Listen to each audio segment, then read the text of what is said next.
Welcome to this presentation of the 2020 Regional Vulnerability Assessment for the Southern New Hampshire Planning Commission.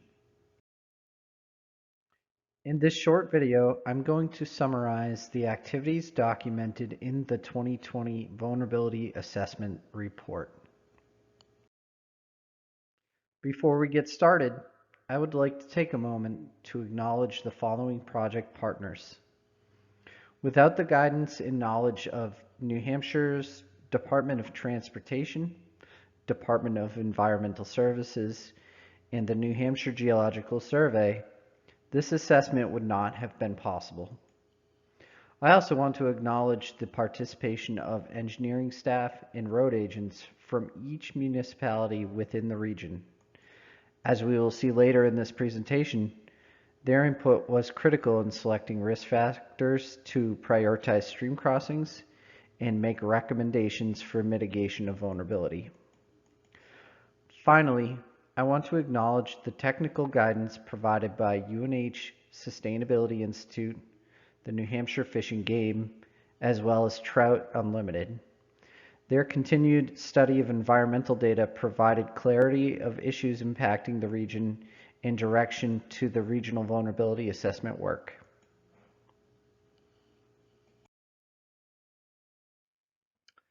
The vulnerability assessment scope of work has four major components: articulation of objectives, a defined study area, an asset of focus, and identified risk factors.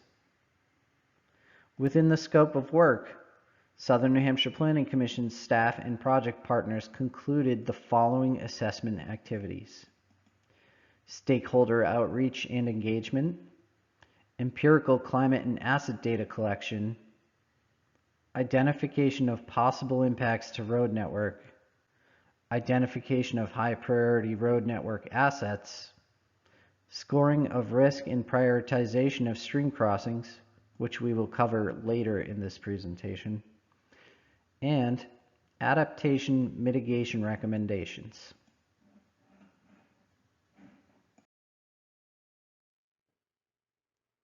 What we know. We know from empirical data that weather patterns are changing. Over the last half century, Southern New Hampshire has experienced and continues to experience more intense and higher frequency rainfall. The graphic in this slide illustrates the percent change in frequency of heavy rainfall events over the 54-year period between 1958 and 2012. The Northeast, shown in dark blue, experienced a 71% increase in very heavy precipitation events. This is defined as the heaviest 1% of all daily rainfall events. The Climate Data chapter in the Regional Vulnerability Assessment Report provides a variety of data points to support the observation of hotter and wetter weather trends for New Hampshire.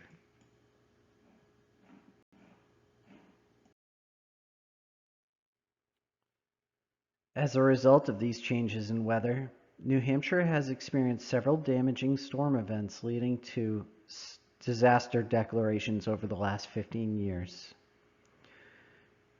You may remember flooding caused in your own community by some of these weather events, such as the Mother's Day flood of 2006, the ice storm of 2009, or Tropical Storm Irene in 2011. The graph on the screen illustrates how these major storm events have become more frequent over time. The vulnerability assessment collected both climate data and asset data. In our case, the asset is the road network. We will talk about specific asset data in more detail in the Select Relevant Assets segment of this presentation. For the moment, let's look at how climate and asset data together define the vulnerability assessment's area of study. As the diagram here illustrates, the asset and climate overlap to define our area of study. Within this area of study, we can identify risk factors to the region's road network. By identifying the risks posed to the road network and measuring their potential impact, and informs the selection of adaptation and mitigation options that would have the greatest impact on reducing risk posed to the road network.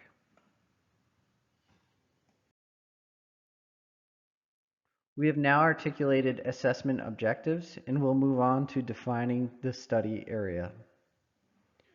The study area matches the Regional Planning Commission's membership area. This includes the 14 municipalities within the region. Southern New Hampshire Planning Commission's office is in Manchester, located at the center of the region. The region extends to the west to Francistown, to the east to Deerfield, and to the south to Windham.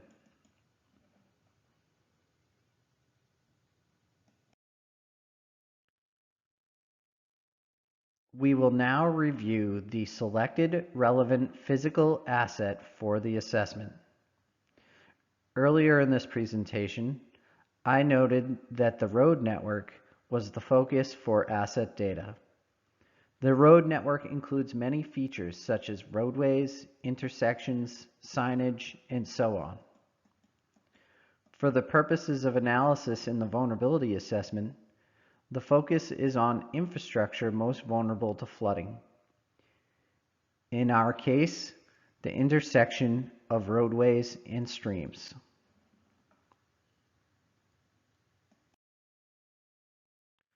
Let's take a closer look at the intersection of roadways and streams. Here we have an overhead view of a roadway under construction. This gives us a good view of where the road intersects with a stream. These intersections require special infrastructure in order to allow the stream to pass under the roadway. This typically comes in the form of a bridge or culvert. In this instance, we see a large culvert has been installed to allow the stream to flow under the road. As the picture illustrates, these intersections are a critical point in the road network in which major rainfall events and subsequent stormwater runoff pose flooding risks.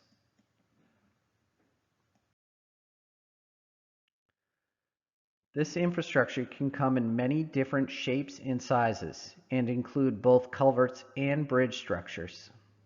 Here we have a few examples of stream crossings. On the left, we have an arched concrete bridge. In the center, a corrugated metal culvert. And on the right, a wood bridge with stone abutments. In this vulnerability assessment, we use the term stream crossings to refer them as a collective category of physical assets.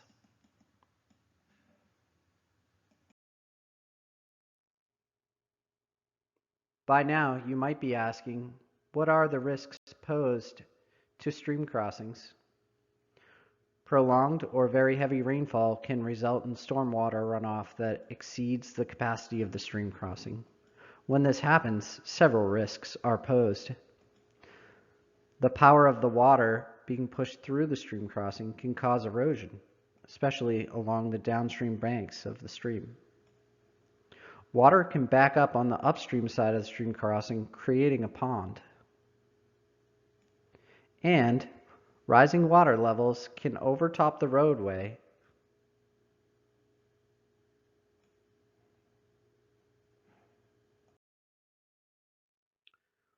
One method used by New Hampshire Department of Environmental Services to calculate the risk posed to stream crossings is hydraulic capacity analysis. The hydraulic capacity analysis estimates the amount of water that a culvert can transport based on hydraulic equations and stream flow predictions. It also estimates the water that will accumulate upstream of a culvert. The results of this analysis fall into three categories known as pass, vulnerable, and overtop. The diagram on the right illustrates these ratings. This analysis helps predict a culvert's potential to sustain damage or overtop during a specific storm event. In the worst case scenario, elevated stormwater runoff causes any one or multiple risk conditions. Conditions such as erosion, ponding, and overtopping then lead to a failure of the stream crossing's physical infrastructure, causing the road to wash away with the stream.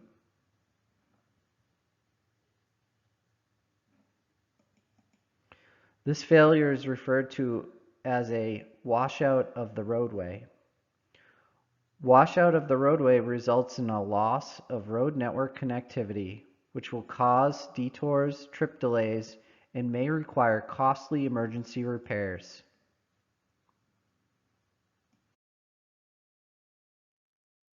We have completed a review of the scope of work and will now cover the work products resulting from data collection and analysis. The following work products will be reviewed: stream crossing mapping, stream crossing prioritization by risk factors, prioritization results and result mapping, statistical summary of data, development of an online map tool, and recommendations for adaptation and mitigation.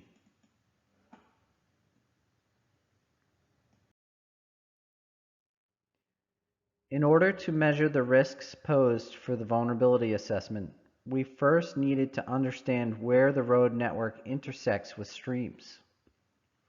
Southern New Hampshire Planning Commission staff used existing data from the statewide Asset Data Exchange System, also known as SADS, to create maps of documented stream crossings for each municipality within the region.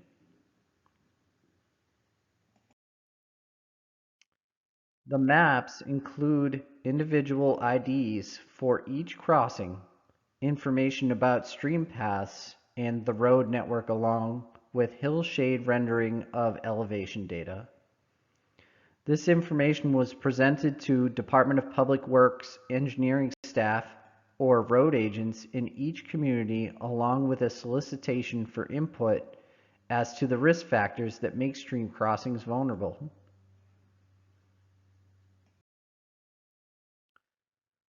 The result of input from asset managers was a scoring system that enabled analysis and prioritization of documented stream crossings. Here we have a summary of the scoring criteria used to measure the potential vulnerability of a stream crossing.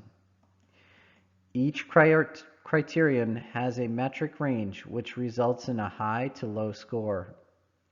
The higher the score, the greater the vulnerability. For example, the first criterion listed in this slide is the road segment traffic volume. Stream crossings on a road with traffic volumes exceeding 30,000 cars per day result in a score of 10 points, while a stream crossing on a road with less than 1,000 cars per day result in a score of 0 points. In other words, the vulnerability of the stream crossing is proportional to how many people utilize that crossing to make their trip. The scoring theme is similar for each of the criterion listed. Those criterion are flood zone, hydraulic vulnerability, beaver activity, structure condition, structure material, local flood hazard, and asset manager identified stream crossing. The criteria were applied to all documented stream crossings within the region. An in-depth description of the criteria in the prioritization model can be found in the vulnerability assessment report. The prioritization model yields an order list of values for each criterion, as well as a total score representing vulnerability of the stream crossings. The results of the prioritization model are compiled in a geographic information system database and were formatted for distribution to staff in each municipality and documented in the vulnerability assessment report. You can find the scoring summary for each municipality within the region in Appendix E of the vulnerability assessment report. Because the prioritization data in a database alone lacks contextual information for easy reference, The prioritization data was then driven into maps for each municipality within the region. On the map, priority score of each stream crossing is identified in one of 5 categories of risk,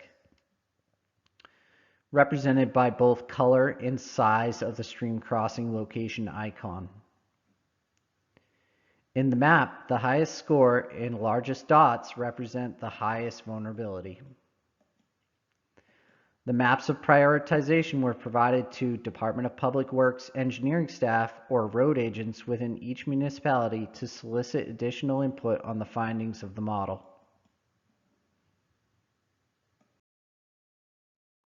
As a result of the analysis and the prioritization model, a statistical summary of stream crossings along with associated graphs were generated for each municipality within the region. Looking at the traffic volume criterion again, we can see that the majority of stream crossings in the region are on roads that see less than 1,000 cars per day. The statistical summary of prioritization data allows for a quick assessment of the patterns of risk across all stream crossings in a municipality and the region. This information can be used to target specific strategies for mitigating vulnerability. For instance, the relatively small number of stream crossings on high volume roads may be a candidate for frequent maintenance inspections to identify potential failures before it requires emergency repairs.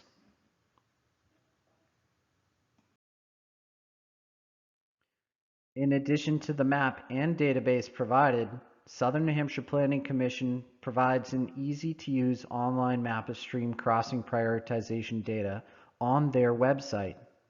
The online mapping tool provides the ease of reference associated with a map and allows for selection of individual crossing points to see in-depth documentation available on that crossing. The online map can be found on Southern New Hampshire Planning Commission's webpage at snhpc.org. Navigate to the Environmental and Energy Planning heading pull-down menu. Hover over Climate Adaptation and then click Stream Crossing GIS Map. Alternatively, there is a URL link to the online map at the top of this presentation slide. I encourage you to explore this online map after viewing this presentation.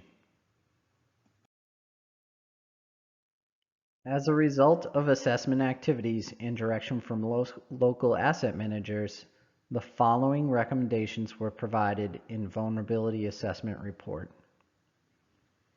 Asset managers recommended the addition of filtering functions to the online map to make it easier to distinguish ownership of stream crossings.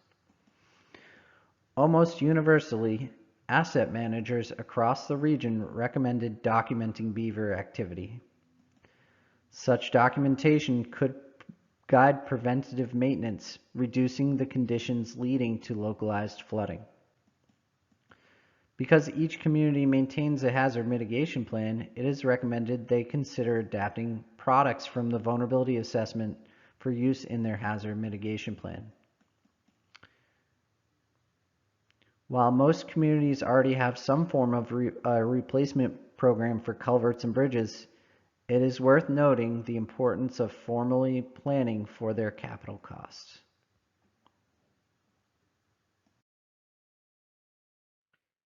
At the regional scale, the following recommendations are provided.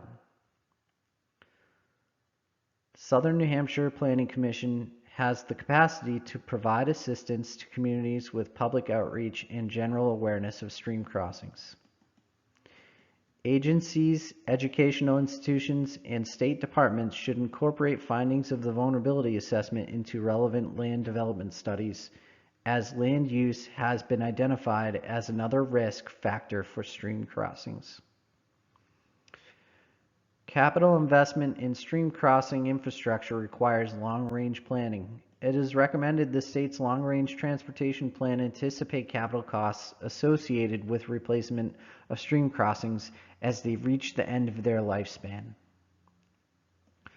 Finally, additional coordination between municipalities, New Hampshire Department of Transportation, and Department of Environmental Services is needed to determine shared responsibility for stream crossings on or adjacent to state routes.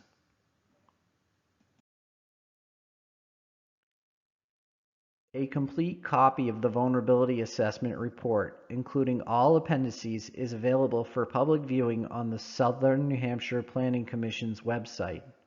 Visit snhpc.org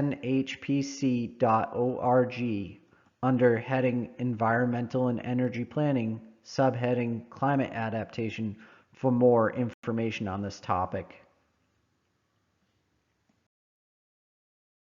If you have any questions or comments regarding this project or past work in this area of study, please feel free to contact James Vayo, Project Manager for Southern New Hampshire Planning Commission, using the phone or email contact information provided on this slide. This concludes the presentation of the 2020 Regional Vulnerability Assessment for the Southern New Hampshire Planning Commission.